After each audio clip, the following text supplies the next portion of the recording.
হেই viewers, কেমন আছেন সবাই? আশা করি ভালো আছেন। তো আজ আমরা এক্সপ্লেইন করতে চলেছি গেম চেঞ্জার মুভিটা। আর এটা রামচরণের বহুল প্রতীক্ষিত একটা সিনেমা, যেটা কিনা অনেকদিন পরে রিলিজ হয়েছে। হয়তোবা অনেকে ওয়েট করেছিলেন অ্যান্ড ফাইনালি আমরা এইটা নিয়ে আসলাম। সো এই জন্যই আমি বলছি ভিডিওটা সম্পূর্ণ দেখুন। সো আর কথা না বাড়িয়ে শুরু করা যাক আজকের মুভি স্টোরি। শুরু করার আগে আমি Sakib and welcome to the cine রসিকতা।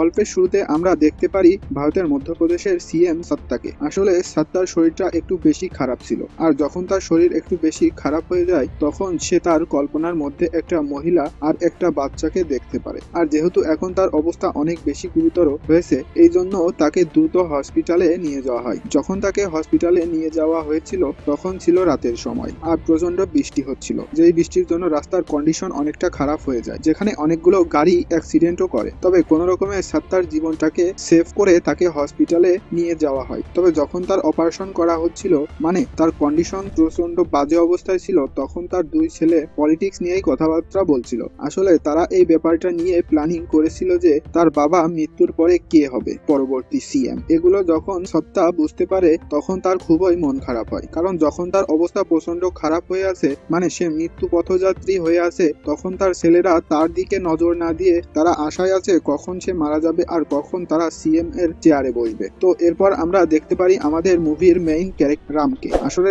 রাম বর্তমানে একজন আইএস অফিসার, তবে আগে সে আইপিএস অফিসার ছিল। আর যখন সে আইপিএস অফিসার ছিল তখন সে অনেককেই ধরে তাদের জেলের মধ্যে ভরেছিল, তাদেরকে আচ্ছা রকম ধোলাইও করেছিল। আর এখন তারা সবাই এসেছে এটার প্রতিশোধ নেওয়ার জন্য। এজন্য রাম তাদের সঙ্গে ফাইট করছিল, আর ঠিক আগের মতোই সে তাদের আবারও পিটিয়ে তাদের হালুয়া পুরো টাইট করে দেয়। তো এরপর আমরা দেখতে পারি রামের ঘরের সিন। আমরা দেখতে পারি রামের পুরো ফ্যামিলি চাচ্ছিল যে সে বিয়ে করে নিজেকে সেটেল করে ফেলে, তবে রাম কোনোভাবেই বিয়ে শাদী করতে চাচ্ছিল না। সে তাদের সবাইকে বলে যে বিয়ের দিকে তার একেবারেই ইন্টারেস্ট নেই, সো আমাকে এটা নিয়ে ডিস্টার্ব করবে না। এটা বলে সে সোজা তার অফিসে চলে আসে, আর অফিসে একটা মিটিং করে সে এখানে সবাইকে বলে যে তাদের সবাইকে সে মানুষদের একটা লিস্ট বানাতে হবে যারা কিনা দেশকে ধোঁকা দিয়েছে। আসলে সেই মানুষগুলো টেন্ডার নেয় এবং বিভিন্ন কার্যক্রম সরকারের থেকে হাতিয়ে নেয়, কিন্তু তেমন করে সার্ভিস তারা প্রোভাইড করে না যেমন করে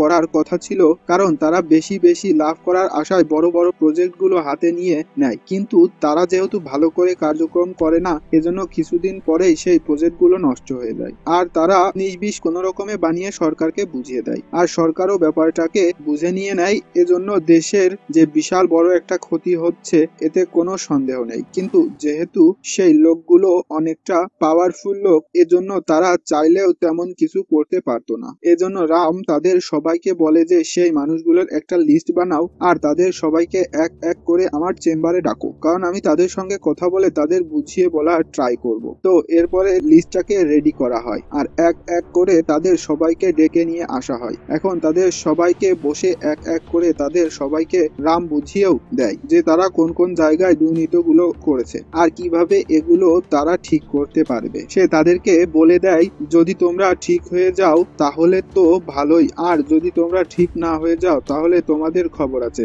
এখানে আমরা দেখতে পারি কেউ কেউ তার কথার সঙ্গতি দিয়ে রাজিও হয়ে যায়, আবার কেউ কেউ কোনোভাবে তার কথা শুনতে চায় না। এজন্য রাম তাদের সবাইকে একটা গাড়িতে তুলে বেরিয়ে পড়ে নতুন একটা জার্নিতে। রাম প্রথমে চলে আসে একটা চালের ফ্যাক্টরিতে, সবাইকে দেখিয়ে দিয়ে বলে যে তোমার চালের মধ্যে 2 নাম্বারই করার ট্রাই করছো, সো যদি তোমরা এটা বন্ধ না করো তাহলে এটা খুব শীঘ্রই বন্ধ হয়ে যাবে। আর আমরা দেখতে পারি যখন তারা এটা শুনতে চায় না তখন রাম তাদের ফ্যাক্টরিকে পুরোপুরি বন্ধ করে দেয়। এরপরে রাম চলে আসে একটা শপিং মলে, যেখানে কিনা ইল্লিগাল ওয়েতে তাদের জায়গা তারা বাড়িয়েছিল।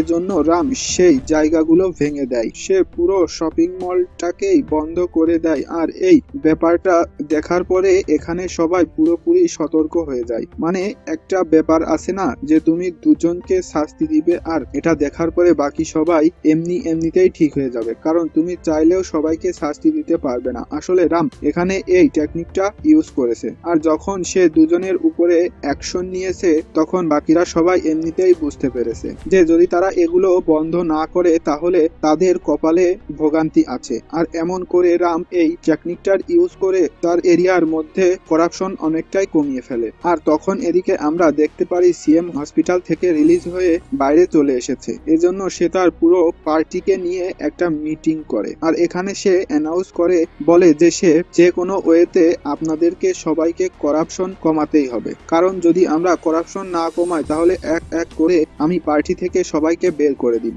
তবে আসলে সে এই ব্যাপারটা জানতো না যে তার যেই দুইটো ছেলে আছে সেই দুই ছেলেই হচ্ছে সবচেয়ে বড় করাপ্টেড পারসন। তার যেই ছোট ছেলে আছে যার নাম মতি, সে হচ্ছে গিয়ে সবচেয়ে বড় করাপ্টেড পারসন, মানে সে ইল্লিগাল বালুর ব্যবসা করত আর এইটাই ছিল তার সবচেয়ে বড় ব্যবসা। এজন্য তার বাবা তাকে ওয়ার্নিং দিয়ে বলে দেয় যাতে করে সেগুলো বন্ধ করে দেয়। আর তার বাবার কথায় যদিও হ্যাঁ বলে দেয়, কিন্তু রাতের বেলায় সে এই কর্মকাণ্ডটা চালু রেখেই যায়। আর এই সমস্ত ব্যাপারে সিএম আসলে কিছুই বুঝতে পারবে না, সে মনে করেছিল তার ছেলেরা হয়তো ভালো হয়ে গেছে। এবারে এদিকে আমরা দেখতে পারি রামের বোনের ম্যারেজ ইউনিভার্সিটিতে রাম তার বন্ধুদের সঙ্গে একটা পার্টি করার জন্য বসেছিল। আর এখানে যখন তারা কথাবার্তা বলছিল তখন তার বন্ধুরাও তার উপর ফোর্স করা শুরু করে যাতে করে সে বিয়ে করে সংসারটাকে গুছিয়ে নেয়। তবে রাম তাদেরকেও বলে যে আমি বিয়ে শাদী করতে চাই না, কারণ সংসারের প্রতি আমার খুব একটা ইন্টারেস্ট নেই, বিশেষ করে বিয়ে শাদীর প্রতি তো আমার একেবারেই ইন্টারেস্ট নেই। তবে তখন তার বন্ধুরা তাকে জিজ্ঞেস করে যে কিন্তু তুই তো কলেজ লাইফে একটা মেয়েকে পছন্দ করতি, তাহলে সেটার কি হলো? আর তখন রাম তার স্টোরিটা বলা শুরু করে, মানে তার কলেজ লাইফের স্টোরিটা বলা শুরু করে। আসলে আমরা জানতে পারি শুরু থেকেই রামের পার্সোনালিটি এমন ছিল যে তার মাথা সব সময় গরম থাকতো। তার এতটাই অ্যাঙ্গার ইস্যু ছিল যে যখন একদিন সে জানতে পারে কলেজের একটা প্রফেসর কোনো একটা মেয়ের সাথে ইফটিজিং করেছে, তখন সে আগে পিছে কিছুই চিন্তা না করে সোজা গিয়ে কলেজের বাইরে সেই প্রফেসরকে ধরেই পেটানো শুরু করে। তবে আসলে সেই প্রফেসর ছিল না, মানে যেই প্রফেসর ইফটিজিং করেছে এই প্রফেসরটা সেই প্রফেসর ছিল না, যার মানে সে ভুল প্রফেসরকে ধরে পেটাচ্ছিল। আর যতক্ষণে সেই ব্যাপারটা বুঝতে পারে আর তার কাছে মাপ চাওয়া ট্রাই করে তার আগেই সেই প্রফেসরের মেয়ে, তার নাম হচ্ছে দীপিকা, সে এসে তাকে পুলিশের হাতে অ্যারেস্ট করিয়ে দেয়। আর যখন রাম জেলের মধ্যে ছিল তখন রামের বন্ধুরা গিয়ে দীপিকার সঙ্গে কথাবার্তা বলে আর তাকে সমস্ত ব্যাপারটা বুঝিয়ে বলার ট্রাই করে। তারা বুঝিয়ে বলে যে এই ঘটনা হয়েছিল আর রাম ভুল করে অন্য প্রফেসরকে মারতে যাওয়ার জায়গায় আপনার বাবার উপরে হাত তুলে ফেলেছে, সো প্লিজ তাকে মাফ করে দিন আর জেল থেকে ছাড়িয়ে নিন। আর আমরা দেখতে পারি যে দীপিকা ওই ব্যাপারটা বুঝতে পারে, সে বুঝতে পারে যে রাম যদিও তার বাবাকে মেরেছে তবে সে খারাপ মানুষ না, এজন্য সে তার বাবাকে নিয়ে সোজা থানায় যায় আর তার বেল করিয়ে তাকে ছাড়িয়ে নিয়ে আসে। এতক্ষণে আমরা দেখতে পারি রাম তার প্রেমে পড়ে গিয়েছে, মানে রাম তাকে পছন্দ করে ফেলেছিল। তবে দীপিকার তাকে একেবারেই পছন্দ ছিল না, কারণ তার মধ্যে প্রচন্ড অ্যাঙ্গার ইস্যু ছিল আর সে কোনোভাবেই এমন মানুষকে পছন্দ করতো না যে কিনা যে কোনো জায়গায় গিয়ে মারামারি কাটাকাটি শুরু করে দেয়। তবে এরপর আস্তে আস্তে করে কলেজ লাইফ তাদের মধ্যে ক্লোজনেস আরো একটু বেড়ে যায় আর আস্তে আস্তে করে তারা একে অন্যের প্রেমেও পড়ে যায়। তবে যতই তারা একে অন্যের ক্লোজ হচ্ছিল ততই আস্তে আস্তে করে রামের উপরে রেস্ট্রিকশন আসছিল, মানে দীপিকা তাকে কন্ডিশন দিয়ে দিয়েছিল যে তুমি কোথাও মারামারি করতে পারবে না, কারোর গায়ে তো ভুলেও হাত তুলতে পারবে না, আর তাছাড়া তোমাকে বড় কোনো একটা এক্সাম ক্র্যাক করতেই হবে, মানে তোমাকে যে কোনো ওয়েতে আইএস হতে হবে, তুমি কোনোভাবেই আইপিএস অফিসার হতে পারবে না, কারণ তুমি যদি আইপিএস অফিসার হও তাহলে তোমাকে এনকাউন্টার করতে হবে। আর আমি চাই না তুমি কোনোভাবেই ভাইলেন্সের সাথে জড়িত হও, ভাইলেন্স থেকে তোমাকে সব সময় দূরেই থাকতে হবে। আর এই জন্যই আমরা দেখতে পারি রাম ও তার কন্ডিশন গুলোকে ফুলফিল করার জন্য খুবই মনোযোগ দিয়ে পড়ালেখা করার শুরু করে। আর ফাইনালি একটা বড় এক্সাম দিয়ে সে আইপিএস অফিসার হয়ে যায়, মানে সে বেশি একটা নাম্বার তুলতে পারে না, যে জন্য সে আর আইএস অফিসার হতে পারে না। আর এই জন্যই হঠাৎ করে তখন থেকে দীপিকা কোথায় যেন গায়েব হয়ে যায়। যদিও এরপরে রাম আবারও অনেক পরিশ্রম করে আবারও একটা এক্সাম দিয়ে ফাইনালি আইএস অফিসার হয়েও যায়, তবে সে আর দীপিকাকে কোনো জায়গায় খুঁজে পায় না। দীপিকা আর তার লাইফে কখনোই ব্যাক করে না, তবে তখনই তাদের মধ্যে একটা একটা ফ্রেন্ড তাকে বলে যে ভাই নতুন জায়গায় শিফট করেছি, তুই যেমনটা বলছিস ঠিক তেমনই একটা মেয়ে আমার নজরে আছে, আমার মনে হয় সেই মেয়েটাই দীপিকা হতে পারে, কিন্তু আমি একেবারে শিওর না। আজকে যেহেতু আমি একটু বেশি মদও খেয়ে ফেলেছি, সো আমি বলতে পারছি না সে আসলেই সেই মেয়েটা কিনা, তবে হ্যাঁ আমি তোকে কালকে তার ইনফরমেশন অবশ্যই দিব। আর অন্যদিকে আমরা যেমনটা জানি যে সিএম এর ছেলে মপির একটা ইল্লেগাল বালুর ব্যবসা ছিল, যেটা সম্পর্কে রাম জেনে যায়। এজন্য রাম সেখানে রেড মেরে তার সমস্ত লোকজনকে সেখান থেকে ধরে নিয়ে আসে। এজন্য পরদিন সকালবেলায় মপি চলে আসে রামের সঙ্গে মিট করতে তার অফিসে। আর এখানে এসে সে তাকে থ্রেড করা শুরু করে, তার ফ্যামিলিকে মেরে ফেলার হুমকি দেয়, আরো নানান রকমের হুমকি ধুমকি দিয়ে তার লোকজনকে ছেড়ে দেওয়ার কথা বলে। তবে তখন রাম তাকে ক্লিয়ার করে এটা জানিয়ে দেয় যে আমি এক্সাম দিয়ে এই চেয়ারে বসেছি, আর এটা খুব ভালো করেই জানি যে তুমি কোন ক্ষমতায় প্রয়োগ করতে পারবে, আর আমি কোন ক্ষমতা প্রয়োগ করতে পারবো মানে আমি আমার যোগ্যতায় এই চেয়ারে বসেছি, তোমার মতো পার্টিতে টাকা খাইয়ে কোনো সিট নেয়নি, সো আমার কোয়ালিফিকেশনের উপরে একেবারেই কোশ্চেনিং করার ট্রাই করবে না। সো যদি তুমি আরো একটু লাফালাফি করার ট্রাই করো তাহলে আমি তোমার উপরে লিগাল অ্যাকশন নিতে পারি, তোমার উপরে এফআইআর করে আমি চার্জশিটও দিতে পারি, যে জন্য তোমার জেলও হতে পারে। তবে আমরা দেখতে পারি এগুলো শোনার পরে মপি তাকে নিয়ে হাসাহাসি করা শুরু করে, কারণ আমরা যেমনটা জানি রাজনীতি করে তারা মনে করে যে রাজনীতির চেয়ারে বসলেই তারা যে কোনো কিছু যে কোনো সময় করতে পারবে, তারা যে কোনো কাউকে চেঞ্জ করতে পারবে, যে কাউকে মারতে পারবে, ক্ষমতা শুধু করতে পারবে, ইত্যাদি ইত্যাদি কোনো। তো এজন্য মপি হাসতে হাসতে সেখান থেকে বেরিয়ে চলে যায়। তবে আমরা তাদের দুজনের মধ্যে একটা ক্লাস অবশ্যই দেখতে পারি। এরপর এদিকে আমরা দেখতে পারি রামের সেই ফ্রেন্ডটা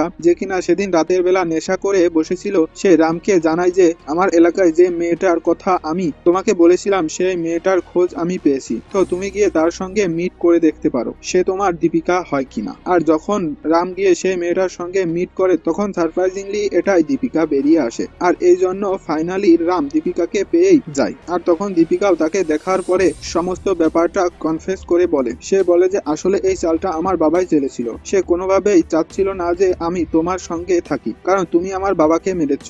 আর এরপর সে রামকে নিয়ে তার ঘরের মধ্যে চলে আসে, যেখানে আমরা দেখতে পারি সে কিছু বাচ্চা কাচ্চাকে টিউশন পড়াতো আর একটা বৃদ্ধ মহিলার দেখাশোনা করতো, যে কিনা ডিসব্যালেন্স ছিল, মানে সে নিজেকে কন্ট্রোল করতে পারতো না। আসলে সেই মহিলা প্রত্যেকটা দিন সিএম কে একটা করে চিঠি লিখতো, আর সে যে কোনো ওয়েতে সিএম এর কাছে এই লেটারটাকে পৌঁছাতে চাইতো, কিন্তু কোনোভাবেই সেই লেটারটা পৌঁছাতে পারতো না। যখন রামকে বলে যে এই চিঠিটা আমি সিএম এর কাছে অবশ্যই পৌঁছে দেওয়ার ট্রাই করব, তাছাড়া আজকে সিএম এর এখানে একটা মিটিংও আছে, সো আপনি চাইলে সেখানে সরাসরি গিয়ে তার সঙ্গে কথাবার্তাও বলতে পারেন। এজন্য রামদাকে নিয়ে আসে সিএম এর মিটিং এর মধ্যে, আর দেখতে পারি সিএম বিশাল বড় একটা মিটিং করছিল। তবে তখনই মাঝখানে সেই মহিলা যখনই সিএম কে দেখতে পারে তখনই তার উপর চিল্লা চিল্লি করা শুরু করে। সে সবার সামনে বলে যে তুই যেই ওয়াদাগুলো করেছিস একটা ওয়াদা তুই পূরণ করতে পারবি না, কারণ তুই হচ্ছে সে একটা করা সিএম, তাছাড়া তুই এটা ভালো করেই জানিস যে দুধের মধ্যে কে পানি মিলাচ্ছে, সেটা হচ্ছে তোর ছেলে মপি। আর এটা শোনার পরে মপির মাথায় প্রচন্ড গরম হয়ে যায়, এজন্য সে পাগলের মতো চলে আসে এই মহিলাটাকে পেটানোর জন্য। তবে তখন এখানে রাম চলে আসে মহিলাকে সেভ করার জন্য, এই জন্য আবারও তাদের দুজনের মধ্যে ক্লাস শুরু হয়ে যায়। আর তখন আমরা দেখতে পারি সিএম সত্তা তাদের দুজনকে থামানোর ট্রাই করে, তবে তখন সেই মহিলা আর বাচ্চাকে দেখতে পারে, সেই মহিলার বাচ্চাকে সে অসুস্থ হলে দেখতে পারে, মানে মুভি শুরুতে সে যেই মহিলা আর বাচ্চাকে দেখতে পেরেছিল সে এখানেও সেই মহিলা আর বাচ্চাকে দেখতে পারে। তবে এগুলোর মধ্যে মপির মাথা অনেকটাই গরম হয়ে যায়, সেজন্য সে এই মহিলাকে পেটানোর জন্য যায়, কিন্তু রাম তার হাতটা ধরে ফেলে, এজন্য তাদের দুজনের মধ্যে একটু মারামারির মতো হয়ে যায়। কিন্তু তখন সত্তা তাদের দুজনকেই থামিয়ে ফেলে আর তাদের দুজনকেই শান্ত করার জন্য বলে। তবে আসলে মপি চাইছিল তার বাবা যাতে করে রামকে জব থেকে বের করে দেয়, তবে আসলে তার বাবা এমনটা করে না, সে তার ছেলে মপিকেও রাগারাগি করে আর সে রামকেও রাগারাগি করে, শান্ত করার জন্য বলে। তবে এই সমস্ত ব্যাপারের মধ্যে সে আবারও অসুস্থ হয়ে যায়, যে জন্য আবারও তাকে হসপিটালে ভর্তি করতে হয়। তবে তার বাবা হসপিটালে ভর্তি হওয়ার পরে মবি তার বাবার উপরে অনেক বেশি রাগ ছিল, কারণ সে রামকে এখনো সাসপেন্ড করেনি, এজন্য তার বাবা যেহেতু হসপিটালে আছে এই সুযোগ নিয়ে সে তাকে টেম্পোরারি সাসপেন্ড করে। তবে এটার জন্য তার বাবা অনেকটা বেশি রাগ হয়ে যায়, এজন্য পরবর্তীতে সেও তাকে পার্টি থেকে বের করে দেয়, কারণ সে দুধের মধ্যে বিভিন্ন জিনিস মিলিয়ে বাচ্চাদের জীবন ঝুঁকির মধ্যে ফেলেছিল। তাছাড়া তাছাড়া বিভিন্ন ইল্লিগাল ব্যবসার সাথে না বলা সত্ত্বেও সে জড়িত ছিল, এজন্য তাকে পার্টি থেকে বের করে দেওয়া হয়। তবে মপি ছিল প্রচন্ড বজ্জাত একটা ছেলে। সে তার বাবার উপরে এত বেশি রাগ করে ফেলে যে পরবর্তীতে সুযোগ ভেবে সে তার বাবাকেই মেরে ফেলে। আর তার বাবার মৃত্যুর পরে সে নিজে অ্যানাউন্স করে দেয় যে পরবর্তী সিএম হচ্ছে গিয়ে সে। এখন যেহেতু মপি রামের উপরেও প্রচন্ড রাগ করেছিল, এখন সে রামকে তার বিয়ের আসর থেকেই তুলে নিয়ে আসে। মানে যেদিন তার দীপিকার সঙ্গে বিয়ে হতে যাচ্ছিল সেদিনেই তাকে সেখান থেকে তুলে নিয়ে আসা হয়। আর তাকে আচ্ছা রকম ধোলাই করে, যদিও রাম তাদের সবাইকে কিছুটা ধোলাই করার ট্রাই করেছিল, তবে যেহেতু এখানে লোক সংখ্যা অনেক বেশি ছিল এই জন্য রাম তাদের সাথে পেরে উঠছিল না। তারা সবাই মিলে রামকে আচ্ছা রকম ধোলাই করা শুরু করে। আর যখন তারা তাকে মেরে ফেলতে যাচ্ছিল ঠিক সেই মুহূর্তে পিছন থেকে একটা পুলিশ অফিসার চলে আসে, যে কিনা মপির গুন্ডাগুলোদের উপরে গুলি করা শুরু করে। এখন আপনি হয়তোবা চিন্তা করছেন যে মপি হচ্ছে গিয়ে পাওয়ারে, পুলিশও তার কথা শুনবে, কিন্তু পুলিশ কেন এসে তার লোকজনের উপরেই গুলি করছে? আসলে গেমটা এখানেই চেঞ্জ করে দেওয়া হয়েছে। আসলে আগের যে সিএম ছিল মানে সত্তা, তার একটা পার্সোনাল অ্যাসিস্ট্যান্ট একটা ভিডিও লিক করে দিয়েছে, যেখানে সত্তা নিজেই বলেছিল যে আমার পরে পরবর্তী সিএম আর অন্য কেউ না, সেটা হবে রাম। আর তাছাড়া তার মৃত্যুর পরে তার লাশটাকে রামই পোড়াবে, কারণ রামই হচ্ছে তার পরবর্তী উত্তরসূরি। আর তখন এই ব্যাপারটা আমরা জানতে পারি যে পুরনো সিএম এর যে অ্যাসিস্ট্যান্ট ছিল সে আসলে রামের পাস সম্পর্কে সমস্ত ব্যাপারগুলো জানতো। এরপর সে রামকে তার বাবার সম্পর্কে বলা শুরু করে, আর তার বাবা পুরনো কাহিনীটাকে বলা শুরু করে। সে বলে যে তোমার বাবা মানে আন্না, যে কিনা আমাদের গ্রামে বাস করতো, সে আমাদের অনেক বেশি উপকার করেছিল। আসলে একটা স্টিল ফ্যাক্টরি আমাদের এলাকাতে হতে যাচ্ছিল, তাও ইল্লিগাল, সে গিয়ে সেটাকে বন্ধ করেছিল, যেটার মাধ্যমেই আমরা একে অন্যের সাথে কানেক্ট হওয়া শুরু করেছিলাম, মানে আমরা একজোট হওয়া শুরু করেছিলাম। পরবর্তীতে সে আমাদের গ্রামের শিক্ষা, ইলেকট্রিসিটি এবং যত ভালো ভালো জিনিস আছে সেগুলো সবই সে আমাদের গ্রামে নিয়ে এসেছিল, এজন্য তার প্রতি আমরা সবাই এখানে কৃতজ্ঞ। এরপর সে তাকে বলে যে গ্রামের সবকিছু খুবই ভালো করেই সামনের দিকে এগিয়ে চলেছিল। আর তাছাড়া তুমি যে ছাত্রার মাত্র অন্তিম সংস্কার করলে সেই ছাত্রাও তোমার বাবার সঙ্গে কাজ করত, তাছাড়া আমিও তোমার বাবার সঙ্গে কাজ করতাম। আর যেহেতু আস্তে আস্তে করে গ্রামের উন্নয়ন হচ্ছিল আর সবাই এটাকে চোখে দেখতে পারছিল, এজন্য আস্তে আস্তে করে সবাই তোমার বাবার সঙ্গে যুক্ত হওয়া শুরু হয়ে যায়। আর আস্তে আস্তে করে আমাদের সংগঠনটা অনেক বড় হয়ে যায়। এজন্য পরবর্তীতে আমরা তোমার বাবাকে একটা সাজেশন দিই,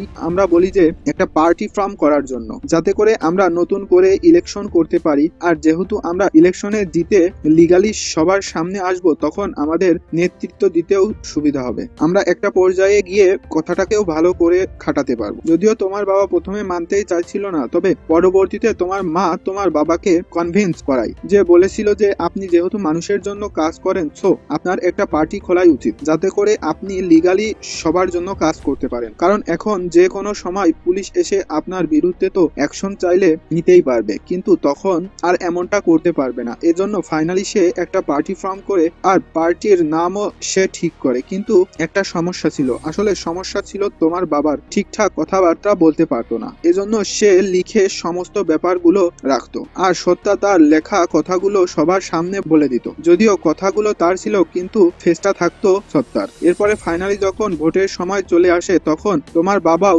নমিনেশন পেপার জমা দিয়ে দেয়, কিন্তু আসলে সত্তা চাইছিল গ্রামের মধ্যে টাকা বিলিয়ে দিয়ে যে কোনো ওয়েতে ভোটগুলো কিনে নিতে, কারণ বাকি পলিটিক্যাল পার্টিরাও একই করে ভোটের সময় টাকা বিলিয়ে ভোটগুলো কিনে নেয় আর টাকার জোরে খুব সহজেই তারা উইন করে ফেলে। তবে তোমার বাবা কোনোভাবেই এটা করতে চাইছিল না, সে কোনোভাবেই টাকা দিয়ে ভোট কিনতে চাইছিল না, কিন্তু সত্তা যে কোনো ওয়েতে করতে চাইছিল। আর সে টাকার জন্য ফান্ডও জোগাড় করে ফেলেছিল। আর সেই স্পন্সর আর কেউ ছিল না, সেটা ছিল একটা স্টিল কোম্পানি। আর সেটাই ছিল সেই স্টিল কোম্পানি যেটা কিনা ইল্লিগাল ওয়েতে আমাদের গ্রামে বিজনেস করতে চাইছিল। আসলে যেহেতু তোমার বাবা তাদের লাঠি দিয়ে গ্রাম থেকে বের করে দিয়েছিল, এই জন্য সবাই চাইছিল যে কোনো ওয়েতে আবার গ্রামে ঢুকতে, এই জন্য তারা পুরো পলিটিক্যাল পার্টিকে ফান্ড করার জন্য রেডি হয়েছিল। তবে তোমার বাবা কোনোভাবেই এটা নিতে চাইছিল না, সে কোনোভাবেই চাইছিল না টাকার মাধ্যমে ভোট কিনতে। তবে যেহেতু ভোটের দিন সামনে ঘনিয়ে আসছিল আর বাকি সমস্ত পলিটিক্যাল পার্টিগুলোর গ্রামের মধ্যে টাকা ছিটিয়ে দিচ্ছিল,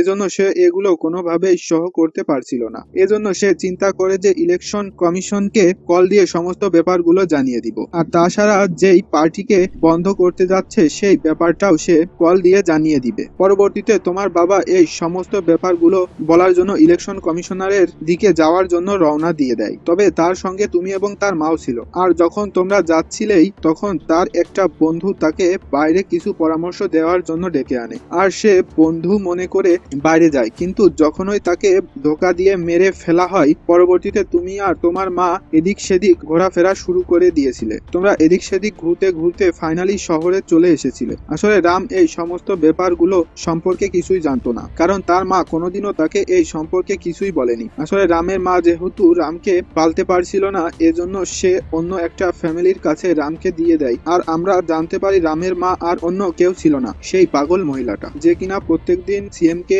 একটা করে লেটার লিখতো। এরপর সে তাকে বলে যে তোমার বাবার মৃত্যুর পরে যেহেতু সাত্তাকেও সবাই চিনত, মানে তোমার বাবার কথাগুলো সাত্তাই বলতো, এজন্য সাত্তাকে পরবর্তীতে ইলেক্টেড করে দেওয়া হয়, মানে সে হয়ে যায় এখানকার পরবর্তী সিএম। এখন এই সমস্ত ব্যাপারগুলো শোনার পরে রামের মাথা প্রচন্ড গরম হয়ে যায়, কারণ সে এই লোকটার শেষকৃত্য করছে, সে লোকটা তার বাবাকে খুন করেছে। তবে এখন এই লোকটা তাকে বুঝিয়ে বলার ট্রাই করে। সে বলে যে আসলে সাত্তা তার সবসময়ই অনুশোচনা ছিল। সে যখন তার লাইফের শেষ দিনগুলো শুনছিল তখন সেই ইলেকশনের মধ্যে একটা ছেলে আর একটা মহিলাকে দেখতে পেত, যেটা কিনা ছিল তার পাপের প্রায়শ্চিত্ত। আর সেগুলো আর অন্য কেউ ছিল না, সেগুলো ছিল তুমি আর তোমার মা। এই জন্যই পরবর্তীতে তার পাপের প্রায়শ্চিত্ত করার জন্য সে তোমাকে তার পরবর্তী উত্তরসূরি সিএম বানিয়ে দিয়ে গেছে। এরপরে যখন মপি জানতে পারে যে পরবর্তী সিএম হিসেবে রাম শপথ দিতে যাচ্ছে, তখন সে তাকে ওয়ার্নিং দিয়ে বলে যে তুমি বর্তমানে একটা সরকারি চাকরি করছো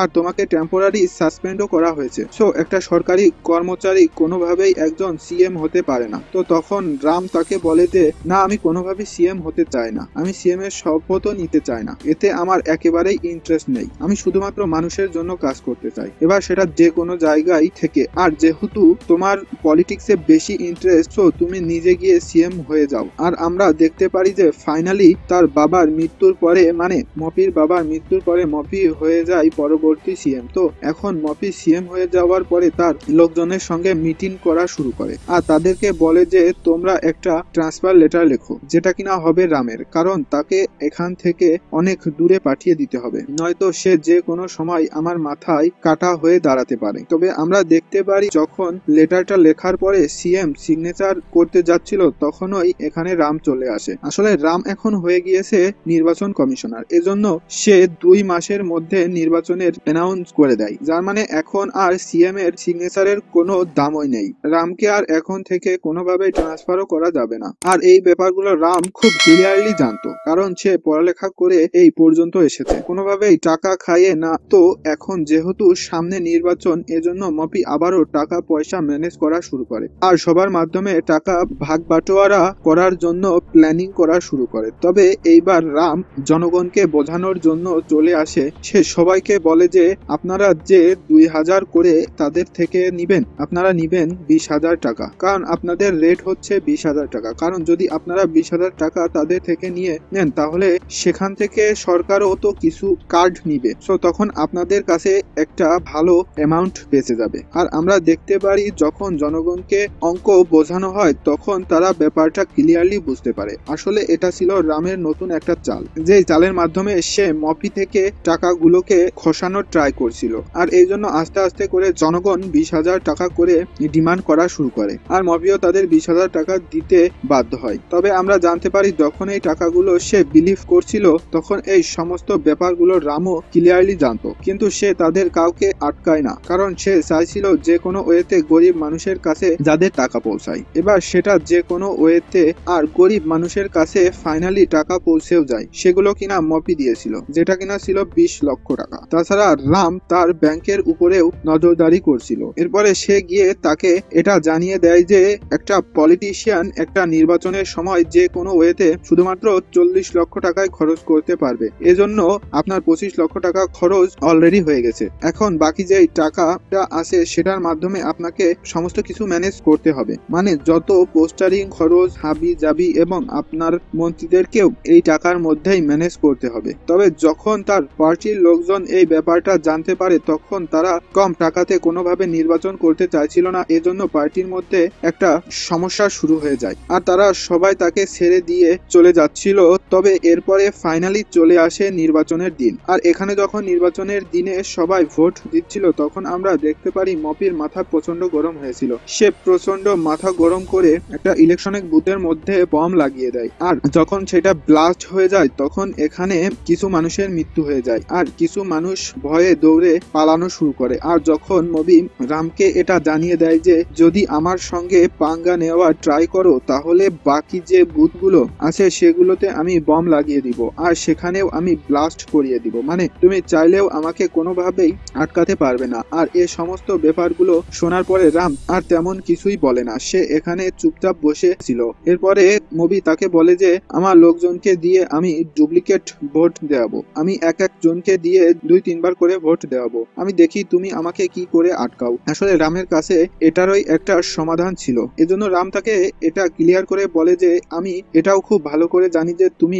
সমস্ত বুথের মধ্যে বোম ব্লাস্টিং করবে না, কারণ বোম ব্লাস্টিং করলে তো তোমারই লস, নির্বাচন না হলে সেখানে তোমারই লস হবে। আর আমি এটা খুব ভালো করে জানতাম যে তুমি কোন বুথের মধ্যে বম প্লান্ট করছো, আমি চাইলে তোমাকে আটকাতেও পারতাম, তবে আমি তোমাকে আটকাইনি। আর যদি তুমি তোমার লোকজনকে দিয়ে 2-3 বার করে ভোট দেওয়াতে যাও তাহলে আমরা নতুন সিস্টেম করেছি, মানে আমরা এমন করে সিস্টেম করেছি যেখানে যদি কেউ 2-3 বার করে ভোট দিতে চায় তাহলে তার আঙ্গুল আস্তে আস্তে করে ফোলা শুরু করবে, আর যাদের আঙ্গুল ফোলা শুরু করবে তাদেরকেই আমরা অ্যারেস্ট করে নিব। এখন যেহেতু মপির লোকজনের 2-3 বার করে ভোট দিয়েছিল এই জন্য শেষ যে সমস্ত জায়গাতে বেশি ভোট করেছে সেই সমস্ত এলাকার মানুষজনের আঙ্গুল খোলা শুরু করে দিয়েছিল, যেই জন্য সেই সমস্ত জায়গাগুলোতে আবারও রি ইলেকশন অ্যানাউন্স করে দেওয়া হয়। আর এতে করে মপির মাথা আরো বেশি গরম হয়ে যায়, কারণ সে বুঝতেই পারছিল না যে এখন সে কি করবে। আর পরবর্তীতে যখন রি ইলেকশন হয় তখন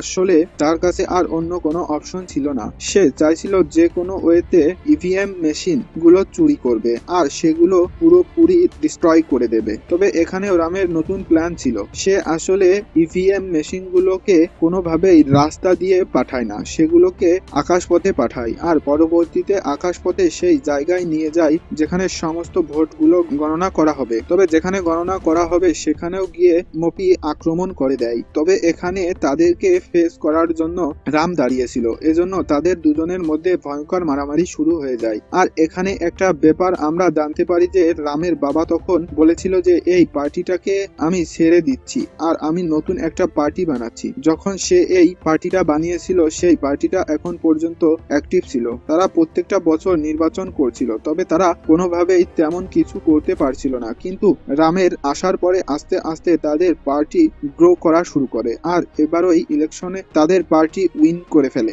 আর পরবর্তীতে তারাই রামকে সিএম পদের জন্য সিলেক্ট করে। আমরা দেখতে পারি মপির অবস্থা প্রচন্ড খারাপ হয়ে গিয়েছিল, কারণ তাকে পার্টি থেকেও বের করে দেওয়া হয়েছিল আর বেইজ্জতি অনেক করা হয়েছিল। তাছাড়া রাম সবার সামনে তাকে আচ্ছা রকম ধোলাইও করেছিল। আর এখন যেহেতু রামের পার্টিও ইলেকশনে জিতে গিয়েছিল এই জন্য রাম গিয়ে সিএম এর চেয়ারে বসে। আর এখন ইন্টারেস্টিং পয়েন্টে এই পুরো মুভিটা এখানে শেষ হয়ে যায়।